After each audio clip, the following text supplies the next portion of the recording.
Notte di follia, quella vissuta a Borso del Grappa all'esterno dell'Eden Garden di via Molinetto, una lite poi degenerata quando il locale era già chiuso.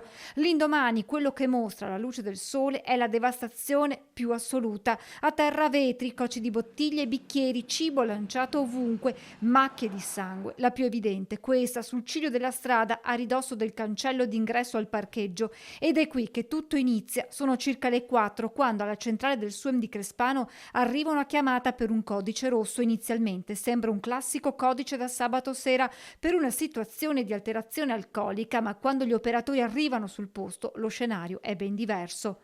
Sulla strada un ferito, si scoprirà poi essere stato trascinato qui. Tra i sanitari al lavoro anche il responsabile del SUEM Pedemontana Emergenza di Crespano. C'era questo sudamericano a terra, vicino alla strada, con la testa un po' pestata dagli altri connazionali, aveva del sangue, era in alterato stato di coscienza, probabilmente da alcol. I medici si concentrano sul ferito, mentre poco distante da loro si scatena il caos. Abbiamo sentito cominciare dei tafferugli e dalle parole sono arrivati i fatti degli amici che aveva lì in birreria con pugni su macchine dove hanno distrutto dei vetri di una macchina, con urla di donne, erano circa una ventina di sudamericani che si urlavano dietro, che si menavano, pugni, calci, qualsiasi cosa. Parlavano spagnolo, quindi non si capiva neanche bene la parte degli insulti. Ci hanno chiesto di fermarci perché c'erano altri feriti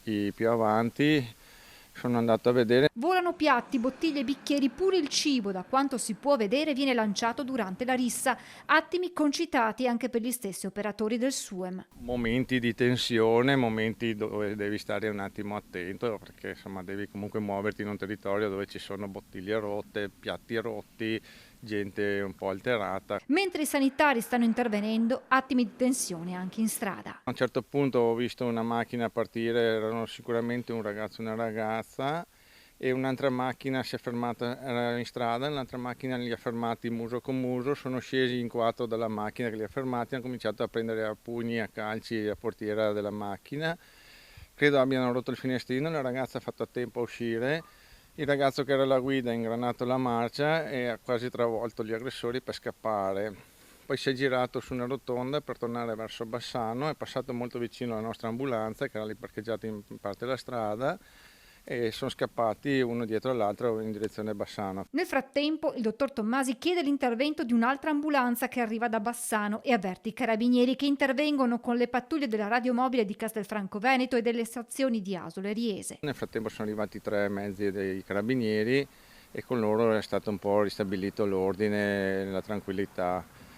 Avevamo 3 feriti, di cui uno era anche l'aggressore che ha spaccato le macchine. Alla fine il bilancio è di 2 feriti, fortunatamente non gravi, entrambi colombiani e residenti nel Vicentino. Un 37enne di Cassola, medicato all'ospedale di Bassano del Grappa con una prognosi di 8 giorni, e un 27enne di Schio, ricoverato all'ospedale di Castelfranco per trauma cranico e ferite al volto, non in pericolo di vita.